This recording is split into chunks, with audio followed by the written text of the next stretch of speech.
Hello guys, good morning. Assalamualaikum. Hari ni saya tengah test helmet baru saya, RI RX7X ni. So this one macam on board lah kan. Tengah test dengan helmet ni, tengok wind noise macam mana. So dalam video dengar ke tak kan. Sebab hari tu ada buat adjustment sikit. Sebab Pirelli ada gap sikit. So kena adjust sikit bagi visor tu fitting. So hari ni jalan-jalan on board sikit, test.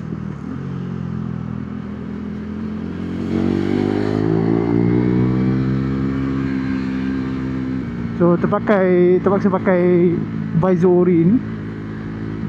Sebab ni visor yang colored tu dia bukan visor ori lah, visor kopi kan. So visor kopi tu dia ada gap sikit tau. So angin masuk daripada atas dan bawah ni. So macam tak apalah, nanti kita beli visor ori lah. Saja nak try. Bila tanya member cakap macam yes, memang kalau kopi tu memang tak fit lah, kena pakai yang ori punya bawah fitting kan. And ori punya selalunya tebal sikit. Saya so far pakai helmet ni, so best. Bila speeding tu kepala tak stuck lah. Memang aerodynamically okay lah kan. Dan motor ni tak laju mana pun, go at 170 je pun. Tapi going at 170, speeding 170 tu okay. Helmet ni, yalah, helmet boleh tahan up to 300 km per hour kot helmet ni. Kalau pakai visor kopi tu, dia punya gap angin masuk tu buat video bising. And kalau pakai visor kopi tu, dia punya atas tu ada gap kan. So gap tu masuk angin tu kena mata pedih gila. So macam tak comfortable lah pakai visor macam ni. Sebab ni pakai KYT tu pakai visor ori kan. Walaupun smoke, it's a original smoke ah. Sebab visor ori dia tak mahal mana pun. Tapi helmet ni sangat sejuk lah bila pakai ni kan. Dia cooling best.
kay Makalu.